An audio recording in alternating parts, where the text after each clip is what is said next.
Hello दोस्तों, CTET 2022 की date announce हो चुकी है। दिसंबर में आपका सीटेट 2022 का एग्ज़ाम होने वाला है।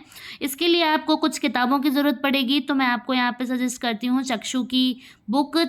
चक्षु की स्टडी गाइड यहाँ पे अवेलेबल है, आप यहाँ पे देख सकते हैं। पेपर 1 के लिए आपके subjects CDP, Hindi language, English language, maths and EVS के लिए यहाँ पे आपको 3000 से ज़्यादा चैप्टर वाइज इंपॉर्टेंट क्वेश्चंस मिल जाते हैं, जिनके आपको व्याख्यात्मक हल भी मिलते हैं, यानी कि एक्सप्लेनेशन भी मिलता है।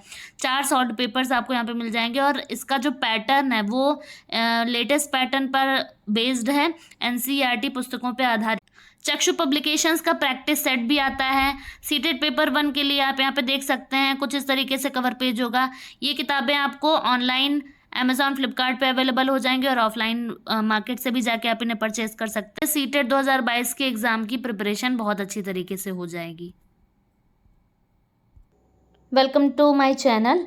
अभी इस वीडियो में हम लोग बात करने वाले हैं सीटेट 2021 के क्वेश्चन पेपर के बारे में, जिसमें हम लोग क्वेश्चन नंबर 71 to 80 करेंगे। इसके पहले वाले वीडियो में हमने क्वेश्चन नंबर 61 to 70 किया था। ये पेपर वही है जो आपका ऑनलाइन पेपर संपन्न हुआ था। तो अगर अभी तक आपने ये वीडियो नहीं देखा है लास्ट वाला, तो ज़रूर देख लेना जाके, और चैनल को सब्सक्राइब करके रखना। यहाँ पे आपके सारे पेपर्स करवाए जाएंगे और यहाँ पे आप अच्छी तैयारी कर पाएंगे। ज़्यादा से ज़्यादा लोगों में शेयर करिएगा, जिससे हमारे अंदर एक मोटिवेशन आए और जल्दी से जल्दी आपकी ऑनलाइन क्लासेस लाइव वाली स्टार्ट हों यहाँ पे। ठीक है, तो आपकी जिम्मेदारी बनती है कि आप इसको शेयर करें और चैनल को सब्सक्राइब करें। क्वेश्चन नंबर 71 है हमारा, निम्न में से प्राथमिक स्तर के पर्यावरण अध्ययन का क्या उद्देश्य है। 4 ऑप्शंस यहाँ पे दिए हुए हैं। लैंगिक भेदभाव से संबंधित मुद्दों पर सीखने वाले को संवेदनशील बनाना। दूसरा है स्थानीय उपलब्ध सामग्रियों से सरल रूपों का विकास करना, सरल प्रारूपों का विकास करना। तीसरा है विद्यार्थियों को उच्च प्राथमिक विज्ञान संप्रदायों के लिए क्रमिक रूप से तैयार करना। चौथा है विद्यार्थियों को उनके आस पड़ोस में उपलब्ध व्यावसायिक विकल्पों की ओर अभिमुख करना। तो 71 का कौन सा सही हो जाएगा हमारा? पहला। ठीक है, क्योंकि यहाँ पे पूछ रहा है प्राथमिक स्तर के पर्यावरण अध्ययन का उद्देश्य। ठीक है, प्राथमिक स्तर मैं आपको बता दूं यहाँ पे कि क्लास 1-2 में आपकी ईवीएस लैंग्वेज और मैथ्स के माध्यम से पढ़ाई जाती है, जबकि 3-4-5 में आपकी ईवीएस सब्जेक्ट के रूप में पढ़ाई जाती है। मतलब सब्जेक्ट आ जाता है, फर्स्ट और सेकंड में सब्जेक्ट नहीं होता है, भाषा और मैथ्स के माध्यम से पढ़ाई जाती है। पहला इसलिए सही था, लैंगिक भेदभाव से जैसे प्राथमिक स्तर पर बच्चे हैं, ठीक है, तो संबंधित मुद्दों पर सीखने का संवेदनशील। बच्चे छोटे हैं तो उनमें एक तरीके से जेंडर बायसनेस या जेंडर स्टीरियोटाइप्स, इन सब के भाव विकसित ना हो पाए। बाकी यहाँ पे चारों ऑप्शन जो हैं उनमें से सबसे बेटर ऑप्शन जो हम देखेंगे वो हमारा फर्स्ट था। ठीक है,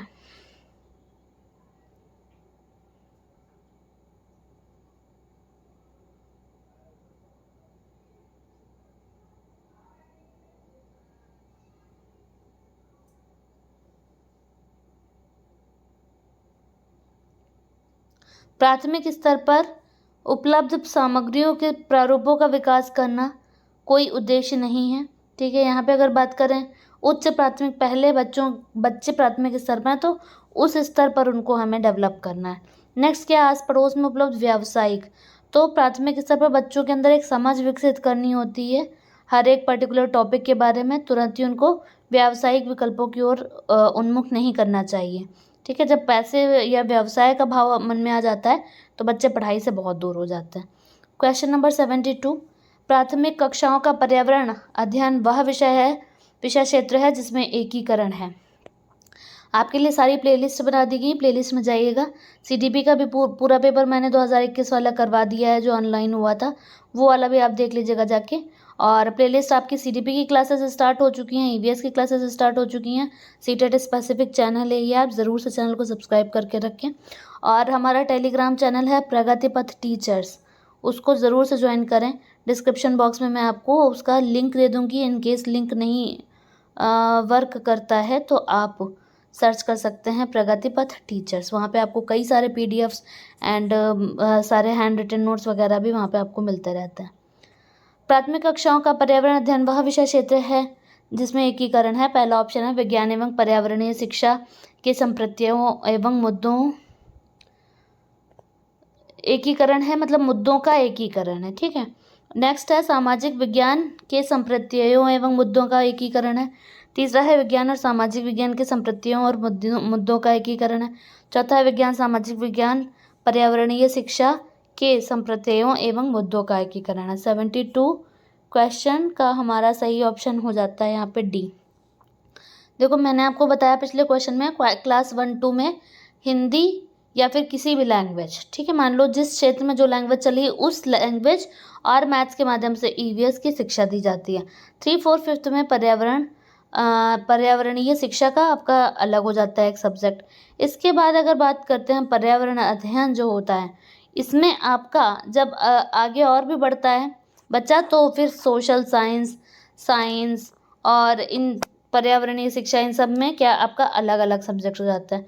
तो प्राथमिक कक्षाओं में क्या है, साइंस, सोशल साइंस एंड पर्यावरणीय शिक्षा, इनका एकीकरण किया गया है प्राथमिक कक्षाओं में, जो कि 6th, 7th, 8th क्लास में आपके अलग हो जाते हैं। उसके बाद अगर आप 9th में पहुंचोगे तो सामाजिक विज्ञान और विज्ञान भी केमिस्ट्री, फिजिक्स एंड बायोलॉजी में आगे जाके विभक्त हो जाता है। फिर उसके बाद केमिस्ट्री भी आपके इंटर में फर्स्ट ईयर में आपकी क्या हो जाती है, अकार्बनिक, रसायन, ऑर्गेनिक, इनऑर्गेनिक, तो इस तरीके से बढ़ता रहता है। नेक्स्ट क्वेश्चन है कक्षा 4 के विद्यार्थियों को थीम आश्रय के लिए कौन सी युक्ति पूछताछ को प्रोत्साहित करती है। पहली है यहाँ पे विद्यार्थियों को विभिन्न प्रकार के घरों के चित्र एकत्र करने के लिए कहना। दूसरा विभिन्न प्रकार के आश्रयों के चित्र साझा करना। तीसरा है विभिन्न मकान निर्माण स्थलों पर जाने के उपरांत विद्यार्थियों को अपने अनुभवों को सुनाने के लिए कहना। चौथा है देश के विभिन्न आश्रयों पर एक पावर पॉइंट प्रस्तुति दिखाना। 73 का हो जाएगा सी, विभिन्न मकान निर्माण स्थलों पर जाने के उपरांत विद्यार्थियों को अपने अनुभवों को सुनाने के लिए कहना। ठीक है, यहाँ पे पूछा था थीम आश्रय। आपको पता है लास्ट वीडियो में मैंने आपको 6 थीम्स बताए थे, ठीक है, उन 6 थीम्स में से आपका क्वेश्चन ज़रूर आता है 1 नंबर का। ठीक है, इस पेपर में देखोगे आप तो 2 आ गए हैं। ठीक है, उसमें से जो पहला थीम हमारा होता है उसके 4 सब थीम्स भी हैं, तो इसलिए पिछला वीडियो ज़रूर देखना जाके। आपको मैं वो थोड़ा सा मैंने 1-2 मिनट में लेके आपको समझाया था, तो फिर से इस वीडियो में मैं नहीं बता रही हूँ। नेक्स्ट क्वेश्चन है पर्यावरणीय अध्ययन के शिक्षण में कला एवं कौशल का समावेश करना चाहिए क्योंकि वह प्रोत्साहित करता है। 4 ऑप्शन है सृजनात्मकता, सहपाठी सीखने को, कक्षा में अनुशासन को या समावेशन को। अब आपके पास 4 ऑप्शन दिए गए हैं कूट। ठीक है, इनमें से ए डी सही है, ए बी सही है, ए बी सी सही है या फिर ए बी डी सही है। यहाँ पे सही हो जाएगा हमारा ऑप्शन डी। ठीक है, ए बी एंड डी सही है। ए सही है सृजनात्मकता, सहपाठी यानी कि साथ साथ सीखना आपका किस में आ जाता है, सृजनात्मकता को एक तरीके से क्या करता है, बढ़ावा देता है। फिर आ जाता है डी। ठीक, कक्षा में अनुशासन जो है आपका ये एक नेगेटिव ऑप्शन है, इससे क्लास में लचीलापन नहीं रह जाता है। ठीक है, लचीलापन नहीं रह जाएगा। अगर बहुत ज़्यादा अनुशासन होगा तो बच्चा अपने विचारों का संप्रेषण करने में कठिनाई महसूस करेगा। ठीक है, डर लगेगा उसे। तो हमारा 3rd ऑप्शन यहाँ पे गलत हो जाता है, जिस हिसाब से 4th सही हो गया।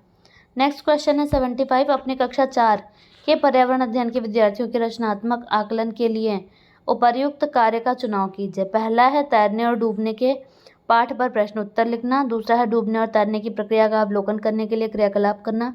तीसरा है तैरने और डूबने की परिभाषा की व्याख्या करना। और चौथा जो वस्तुएं डूबती हैं और तैरती हैं उनकी सूची को याद करना।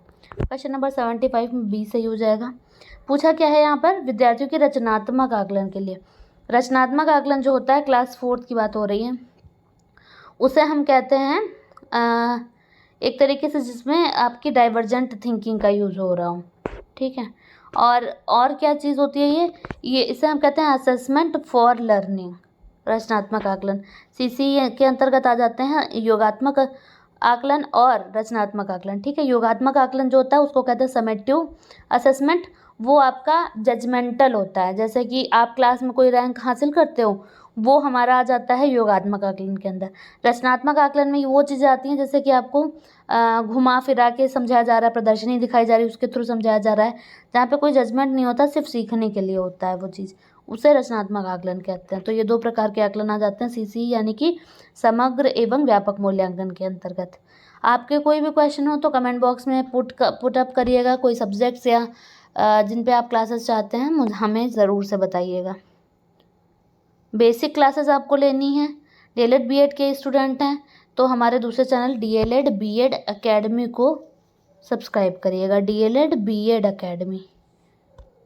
तो मैंने आपकी पूरी NCERT 345 की करा रखी है, प्लेलिस्ट में जानना, ठीक है। और 345 NCERT ढूंढना, EVS 345 EVS NCERT ऐसे करके, ठीक है। 10 से 15 मिनट की वीडियोस हैं और टोटल नंबर ऑफ़ वीडियोस आपके 10 हैं, ओनली जस्ट 10।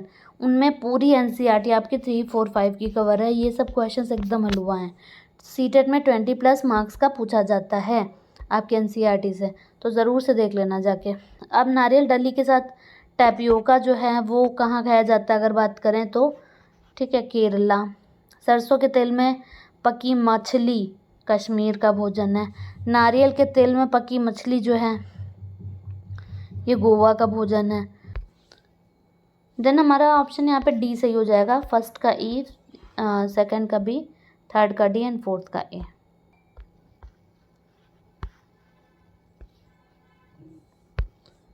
नेक्स्ट क्वेश्चन है, एक समूह को चुनिए जिसका प्रयोग पुनः चक्रण के पश्चात किया जाता है।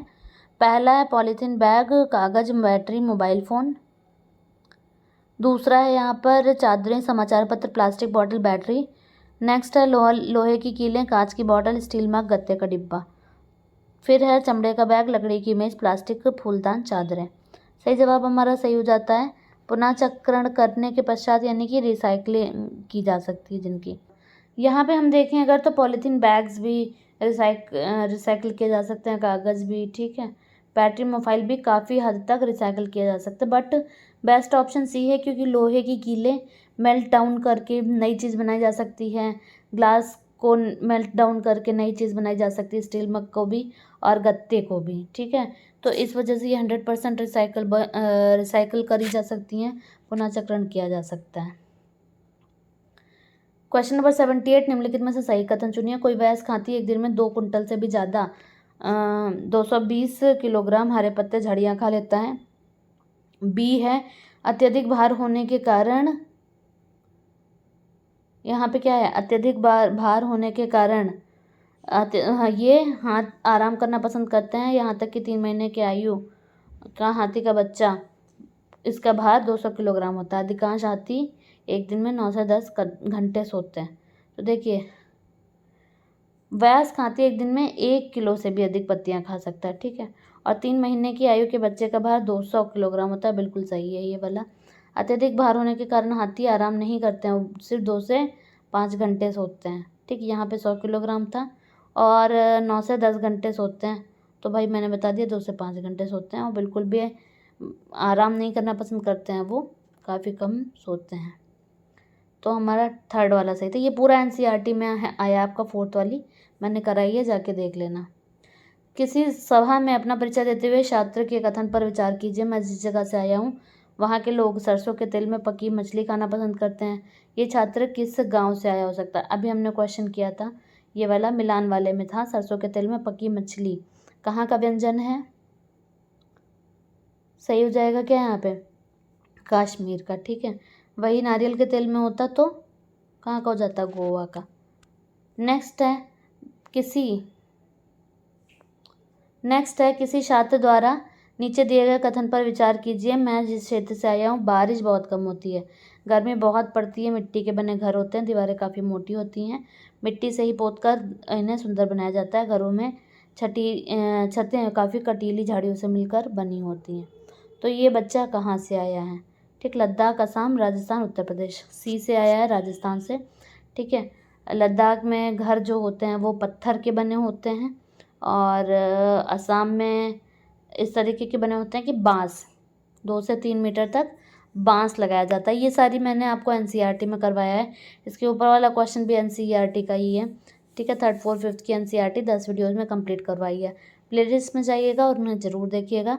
और ये वीडियो पसंद आया हो तो ज़रूर से वीडियो को लाइक करिए, चैनल को सब्सक्राइब करिए और लोगों तक शेयर करिए, जिससे हम और भी ज़्यादा वीडियोज़ बनाने के लिए मोटिवेट हों।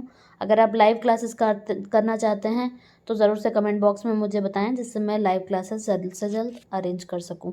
पुराने वीडियोज़ भी हमारे हैं जिनको आप देख सकते हैं। मेरा इंट्रोडक्शन वगैरह भी उन वीडियोज़ में। यहाँ पे मैं एकदम प्लेन वीडियोज़ बना रही हूँ जिनमें सिर्फ आपका 10 क्वेश्चंस वाला वीडियो है। ठीक है, तो बने रहें चैनल पर। Thanks for watching.